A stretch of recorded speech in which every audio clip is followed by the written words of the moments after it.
I am so grateful to have overcome devastating challenges over my lifetime. It's for this reason that I am passionate and obligated to share my faith, my hope, and my life. My faith is in God, my hope is in His promises, and my life is for this purpose. I am Yvonne Roundtree, and this is Everyday Matters.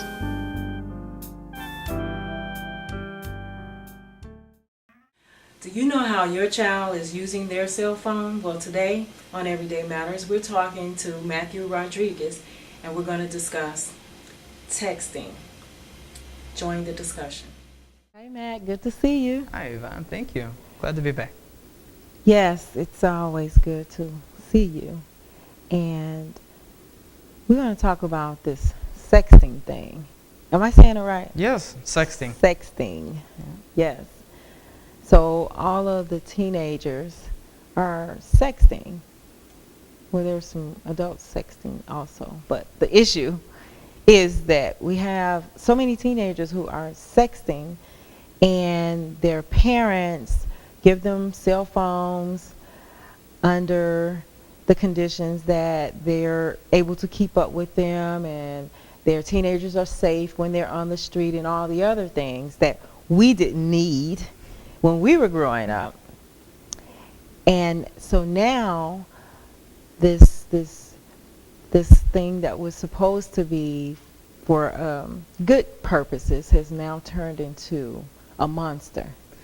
Absolutely. Technology is actually hurting us in this instance rather than helping us. Yeah. Because although we need to stay in contact with our children, back when we were younger, we weren't as busy. It wasn't such a need as there is now to maintain communication with our children.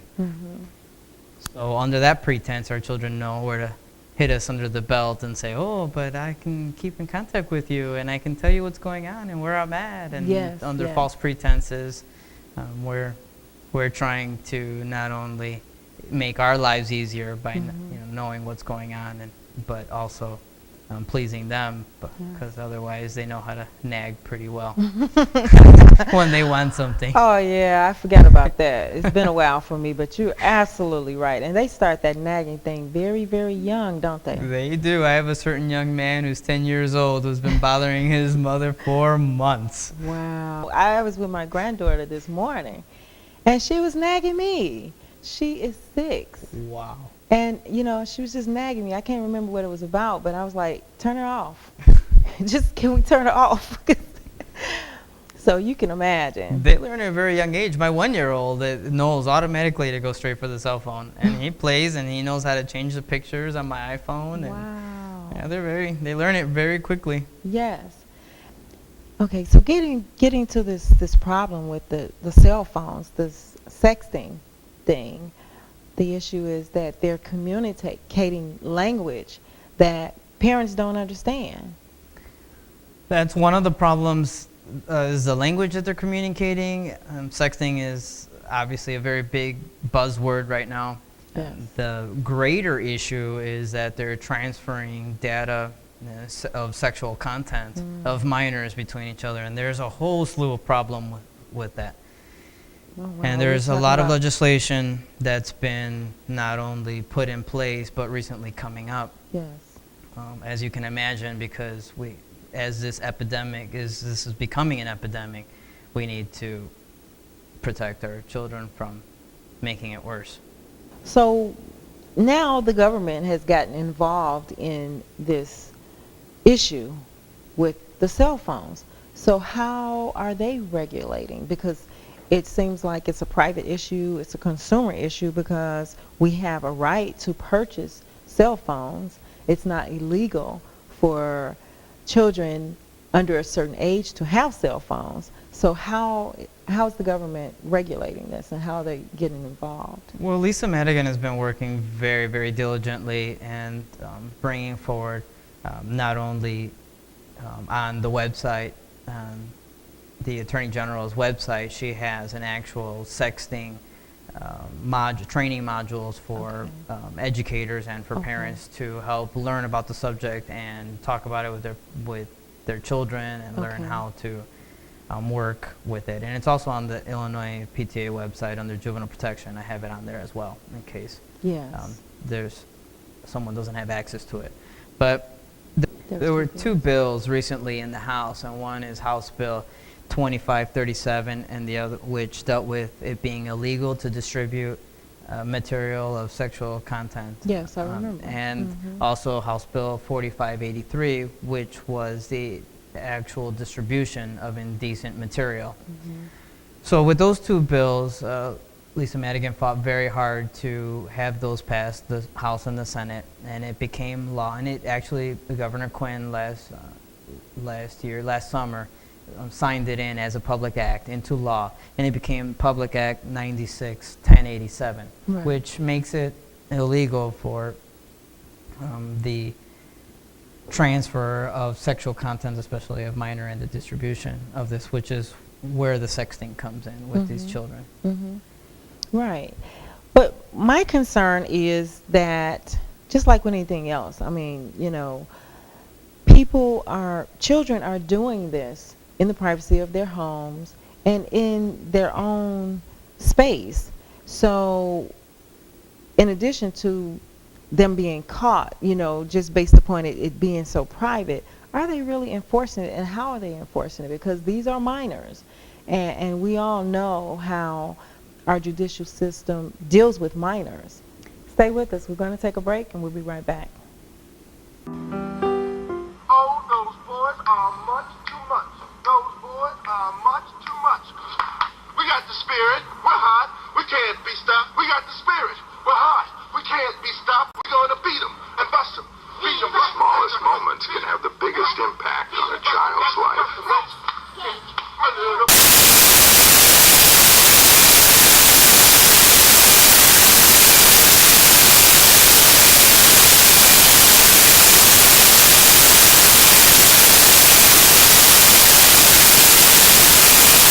Play catch.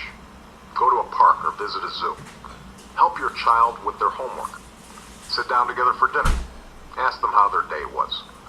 Things get busy, and sometimes we all fall short.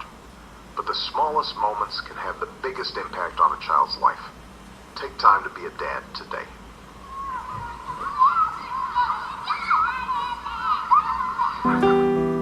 This is the problem, Yvonne, is that this crime, sexting or is something that you would think a pedophile would do. The distribution of any sexual act of a minor Absolutely. is usually a pedophile profile, an adult. So the law in Illinois had only provided law for how to deal with adults committing these crimes. So not only was it a felony offense, but you had to register as a sex offender, and you had, obviously, now you've got these children committing these crimes, and the law up until just recently when Governor Quinn signed this public act to reduce it to a misdemeanor unless the case has been proven to be a more grave situation. We needed this was a turnkey act, public act for him to sign into law, because if we're going to treat these children as adults and try them as adults, it creates a whole nother slew of problems, because now they're not eligible for student loans. Now when they go to college, Because they have a felony. because they have a felony and they're registered as sex offenders, and it Yes. doesn't matter if they're 10 years old, 13 years old, 15 years old, 17 years old. I don't know any 10-year-old or 12-year-old. The normal age is between 12 and 15 that they're starting that young. Yes. And if you're going to have a 12-year-old and ask them what their future is, they don't know.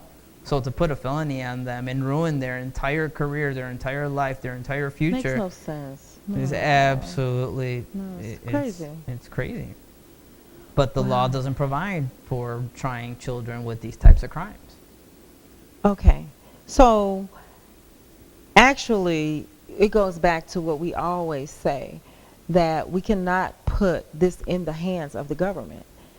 It's up to us as parents and grandparents and aunts, uncles, neighbors, those of us who are connected to families, to police this situation, so to speak, because we don't want our children falling into the hands of the government.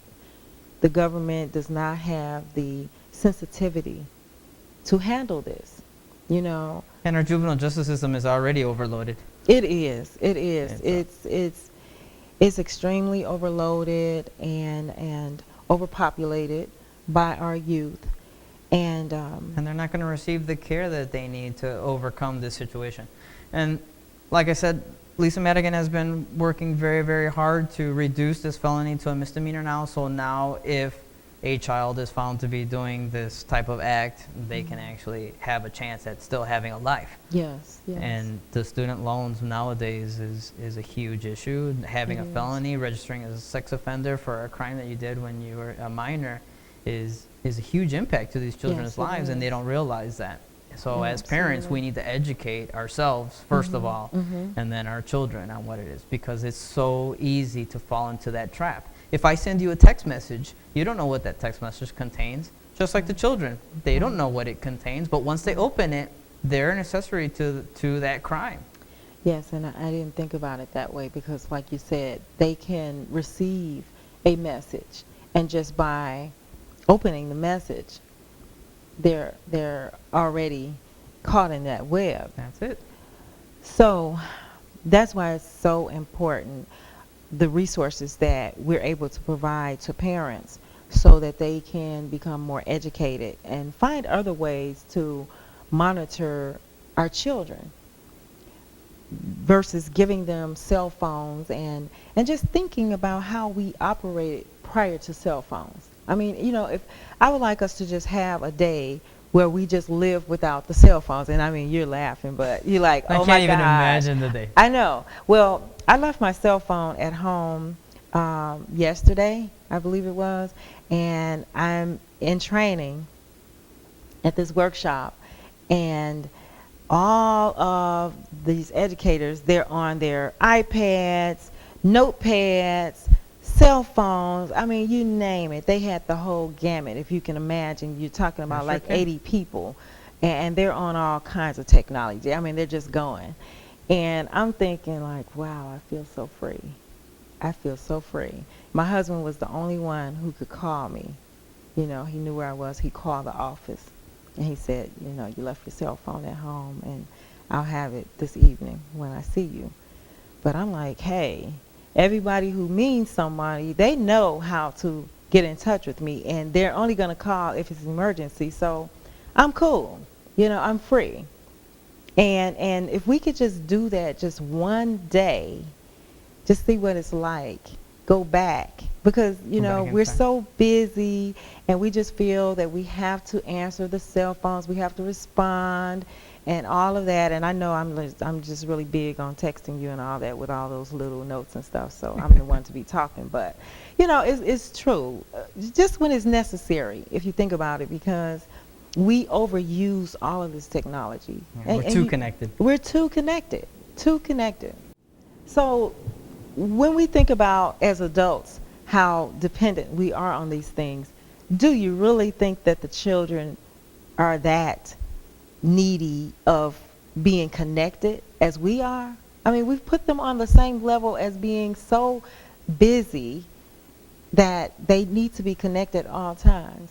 And it's almost like you're just giving your children something so that you can let them go real far away and you don't have to be concerned about them. Like, here, take this, you know. And whenever you get there, give me a call. Yeah, you know, like, okay, just, you know, go out there into the world, and this will be my way of keeping in touch with you and finding you if you're lost or something to that effect. I don't know. I mean, I don't understand it, because when my older children were growing up, they didn't have cell phones. I think they had pagers, but my children didn't have pagers, but I think there was the pager era. Yeah.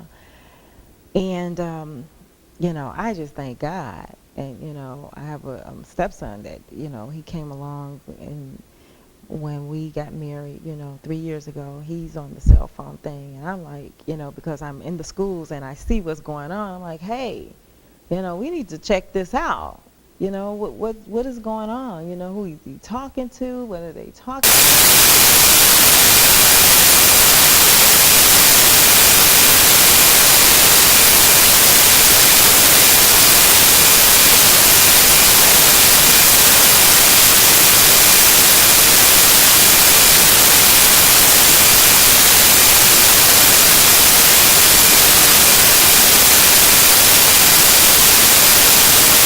at you and just texting away, cussing, and all kinds of stuff. Another problem that it introduces is that all the kids have this code language and code words and code letters and shortened abbreviations of all kinds of things. Yes. And so they don't, then when they actually go to speak or write, they're speaking and writing in those shortened versions.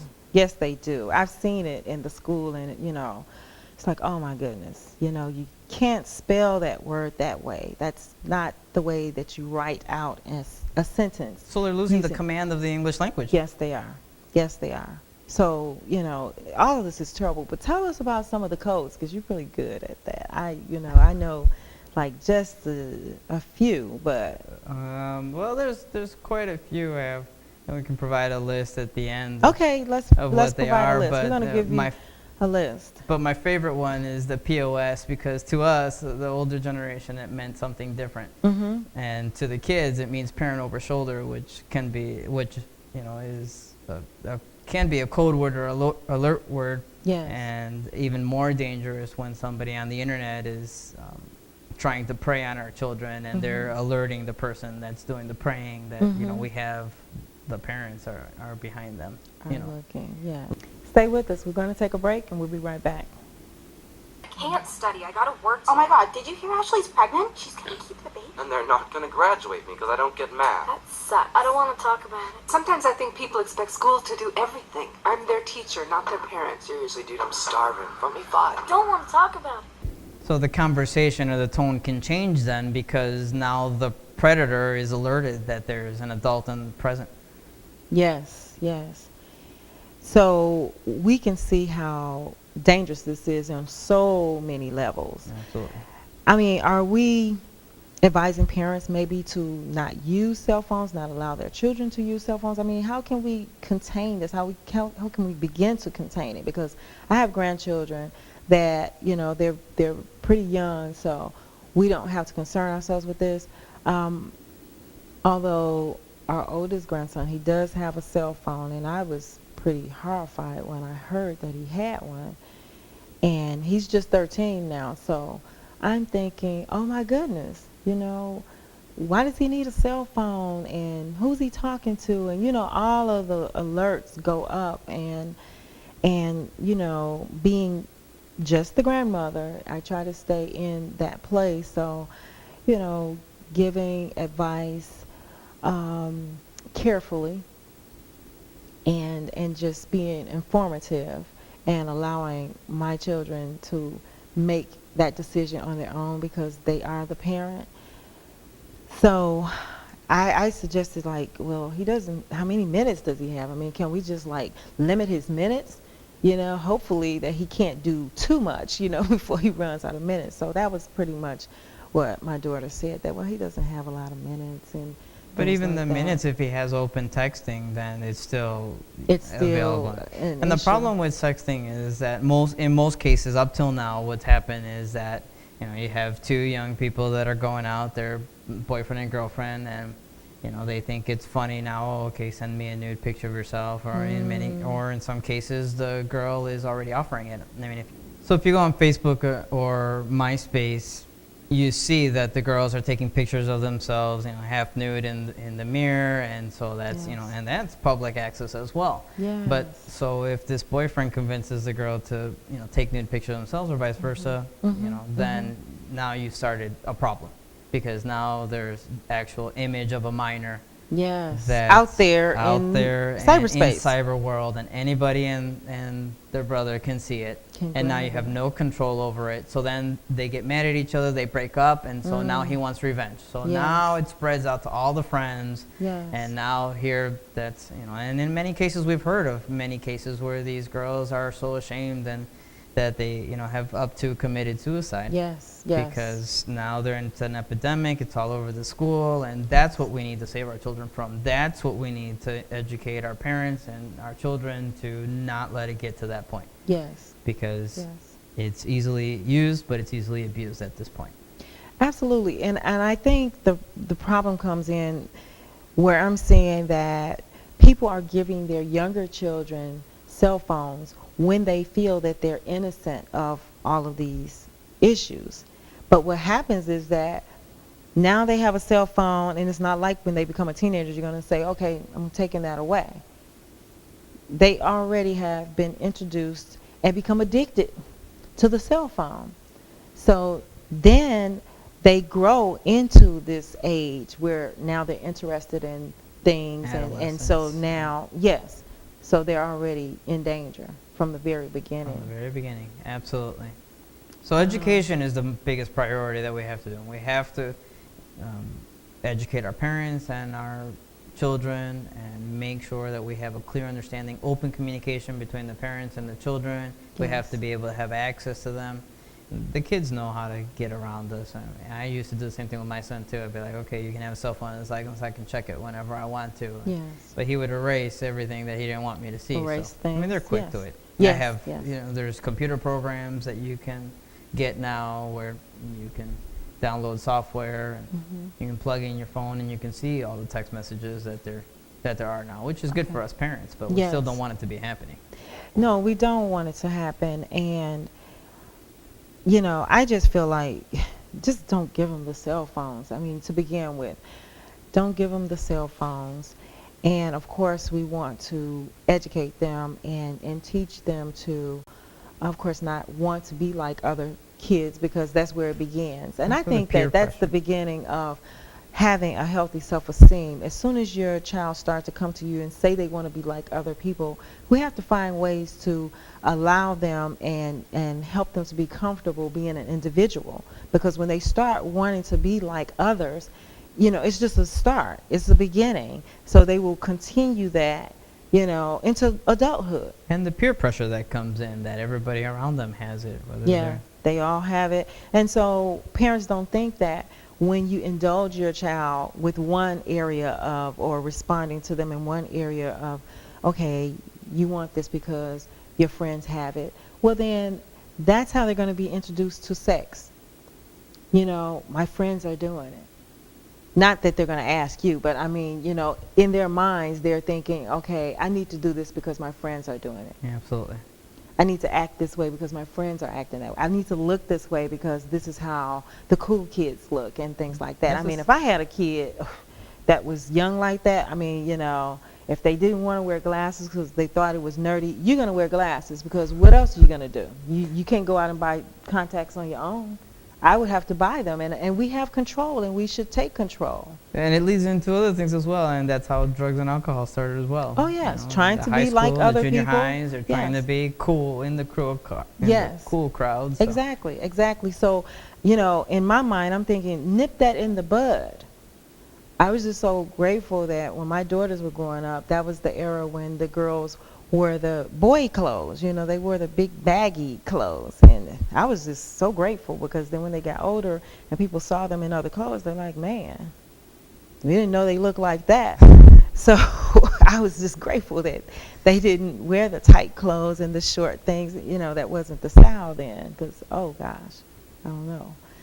So we have a lot of schools right now that are going to the proactive approach with the sexting and teaching the children themselves, and we have a few schools throughout Illinois that obviously have this problem, and they're dealing with it as each case has come, because it's something that's a delicate issue. Once it spreads out and it becomes to that magnitude of being all around the school, then you got to confiscate everybody's phone, and it just it's a huge problem. It is such a problem as far as getting education. This connectedness with people on the outside, they cannot focus in school. It's a tremendous issue with them responding to texts, texting other people, even taking pictures. I've seen young ladies go to the restroom and they come back and they're posting pictures that they took in the restroom on the internet, and they're in a class. Wow. And I'm thinking, I'm looking like, you have that on right now. When'd you take this picture? In the bathroom? You kidding? And I mean, it's just that serious for them. Wow. And so as parents, of course, we're not thinking these things. Parents a lot of times don't even understand what's going on in the school. You know, they're not going to sit in the classrooms. They're not popping up at schools like we used to do. I mean, I was a working parent as well, but I take the squad car, and it's a good thing I'm not on the job anymore, because guess what? I was right over there at my kid's school. Yes, I was. You know, I tell my partner, look, you know, the teacher called, counselor called, or somebody, we're taking lunch over there. We got to go right now. And you know, we have to do those kinds of things. Parent involvement is again. absolutely essential. Without the parent involvement, it really opens up a bigger can of worms that we can eliminate by actually knowing what's going on in the schools and in the teachers, and how these teachers are handling the situation. I mean, what happens when the situation does come up that the teacher is informed that so-and-so is sending a picture of somebody that's nude? How are the schools handling it? What's their protocol? What is it that they're supposed to do?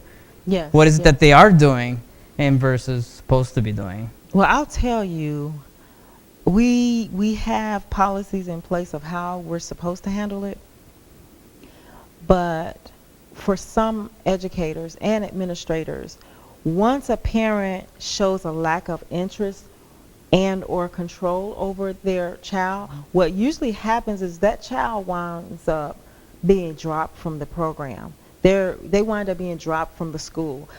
When a student is dropped under these conditions, usually it's because of poor grades or some other issue that arises from this inattentiveness in class. But that's usually what's happening. That's the result of it, where if the administrator or the teacher has called and the parent just does not seem to have any control, or they're not at least showing an effort to take control, it actually is useless. I mean, what do you do? Yeah, well, we have to, that's why being involved as a parent is also is so important, but also the community being involved is important. Because these children aren't, if we let them raise themselves, they're gonna all run amok. Because we already know how they think. Exactly. At that, especially at the adolescent age. But as a community, if we join together and help each other, we can't be in the same place or in all places at once. At all times, exactly. At all times, so we have to help each other. Get those uncles, aunts, sisters, older sisters and brothers. Get everyone involved. It is just that serious. It is just that serious. And someone who is responsible, not an older brother or sister who is so cool that they're going to hide things from you that their sister and brother are doing. You need someone who is going to be in agreement with you and also have the same temperament as you as far as enforcing and addressing things. Right. You don't want the bad cop, good cop thing going on. Right. You know, you need two people who are on one accord at the same time. And so that's where communication Yes. lies, being so important, because you have to communicate with, if you're going to have other adults, you need to communicate with them what it is your views and values are. Exactly. And how you see discipline fit for your child. Exactly. And don't feel bad to separate your children from people who are not in agreement with you. Matt, thank you again. Thank you. And continue to do the great things that you're doing out there, and continue to come and help us next time. See you. Thank you. See you next time.